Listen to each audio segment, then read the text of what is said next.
Tens of thousands of doses of a vaccine used for previous strains of Ebola have begun arriving in the DRC. The authorities are struggling to control the rapidly spreading virus. It's already the fastest growing outbreak on record.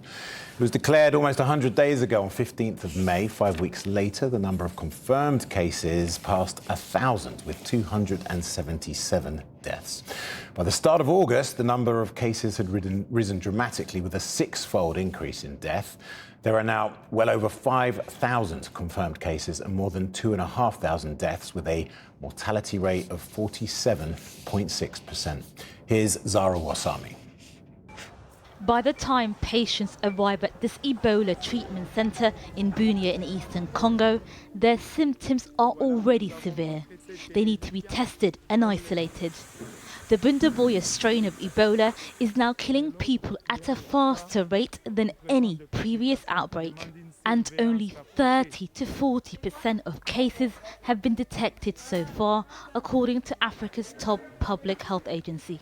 Health workers are trying to identify patients that are carrying the disease to stop the spread. Here we have the special cases. They're those who've come with symptoms that make us think immediately that they're ill with Ebola. And we get the test results in less than 24 hours to see if it's confirmed or not. Dr. Alex Maruzzi knows the symptoms all too well. He was hospitalized here for 18 days after contracting the virus. This was my room in the hospital, room number 13. I have memories of everything I went through here. All of the hemorrhaging, the respiratory distress syndrome, gastroenteritis. I had it all here. Fortunately, God is good and I'm standing here in front of you now. There are fears the current outbreak is on track to pass the deadly 2014 Ebola epidemic in West Africa, which killed more than 11,000 people. At the moment, it's been the fastest Ebola outbreak, which has been ever recorded. So for sure, it's extremely challenging, extremely concerning situation. And now the outbreak in West Africa in 2014 lasted for 2 years. Now we are just at 3 months now, but we are seeing, the speed and the scale of this outbreak. There is no vaccine for this variant of Ebola, but the Ervebo vaccine was used in previous outbreaks. The Congolese government is rolling out the vaccine in desperation, hoping it may provide some protection. We have realized that public health measures alone must be accompanied by other measures, particularly medical interventions.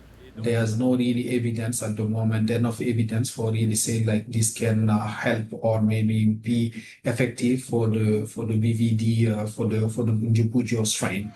So far, the virus has been contained to eastern Congo, a region devastated by conflict over the decades and a current active war zone after the M23 rebel group took control last year.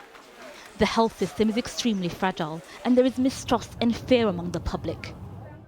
Back home, there are rumours going around that people are being injected with deadly substances or that medical staff are killing patients. But if that were the case, I'd already be dead. 12 health facilities have been attacked since the outbreak began, according to the UN. But the local community and aid groups have rallied together to stop the misinformation and the virus spreading further.